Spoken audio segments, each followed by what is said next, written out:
So yan sa mga naghanap ng e-car, ayan na po yung e-car natin, 4 to 5 seaters na yan. At syempre perfect na yan, naka-steering wheel. Ayan, syempre may crown light na dalawa, may pa-sunroof na din yan. And napakaganda nga naman talaga ng e-car natin. Sa loob, kasya po 4 hanggang 5. Ayan yung crown light natin, no? Pang malakas sa gabi, kumikinang.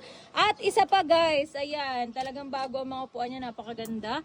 With seat belt, steering wheel, pwede nyo i-connect sa Bluetooth, pwede lagyan ng USB, naka-digital panel gauge na rin yan. With drive and reverse and neutral, ayan. May lagayan pa kayo dun, no? May pabulsa pa yarn, pwede nyo lagyan ng tumbler ng water. Masaya, may pa-sunroof, may fan na din yan, hindi kayo mainita sa loob. At syempre, mas upgraded dahil meron na tayong free spare tire and mag. So sa mga naghanap dyan ng electric car, open tayo for installment via credit card. Dito lang po yan sa Kaylas. Kuya, under ka. Oh, diba? Napakaganda ng e-car natin, guys. Trending yan dito kay Kaylas. Oh, diba? Bugs na bugs. Thank you so much. So good na.